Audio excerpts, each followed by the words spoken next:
maanta waxaan doonayaa inaan idila sheer gareeyo oon idila wadaago talooyin macquula oon isleeyahay wax badan bay ka anfici doonaan walaalaha Soomaaliyeed gaar ahaan Forever Business Owners dadka ku shaqeysta company-ga Forever. waxaan isleeyahay anigu Axmed Daawuda runtii waxay bedelay waxa weeye inaan soo go'ay oon waqti siiyay inaan isbedel dhaba sameeyo oo aan runtii ku shaqeysto company-ga Forever. taasi waxay keentay anigu qiimihii aan lahaa inaan ka helo markii aan shaqeeyay. haddaba qof kasta oo doonaya inuu nala shaqeysto oo haddana ku jiro company-ga Forever Living Product, talada aan siinaya waxa weeye horta waa inaad isku aragtaa inaad tahay ganacsade.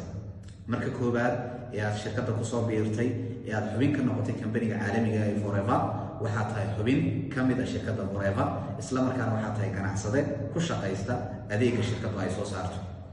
haddaba maadaama aynu hayno adeeg caalamiya oo dabcan 160 waddan laga isticmaalayo aynu hayno, waxaa hubantiya haddii aad aaminto kelmadda la yidhaahdo waxaan ahay anigu ganacsade, waxaanan ahay inaan iib geeyo badeeco walba ay soo marta ama shirkaddu ha hayso ama ha ka madax bannaanaato.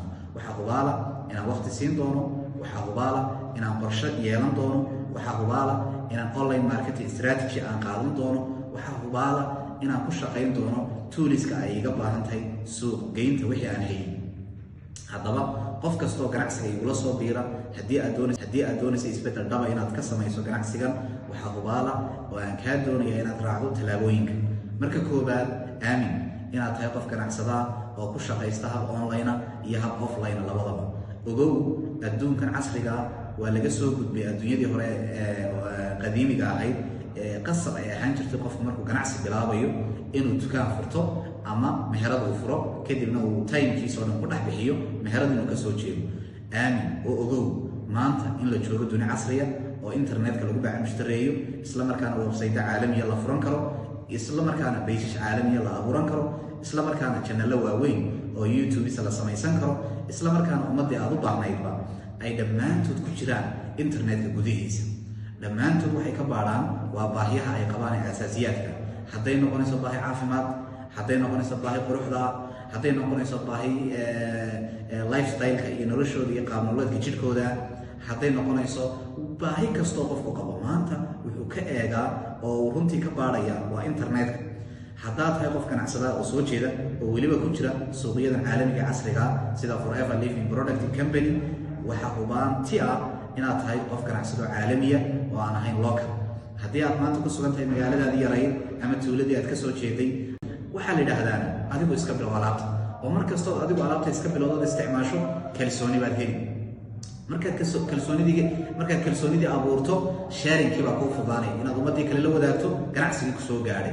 haddiiba aad kalsooni haysato, ogow guri wal iyo magaalo wal iyo tuulo wal iyo weliba adduunyada oo dhan qaaradna inaanay ku xanibayn oo alaabtaadu ay gaari doonto tegi doonto. waxyaabaha igula yaabka badnaa ani khibradda iyo waxaa ka mid a maalintii aan shaqada bilaabayay Forever, cabsi badan bay haysay. talow sideed wax u iibin doontaa, talow yaa kaa iibsan doona, talow heli doontaa macaamiil.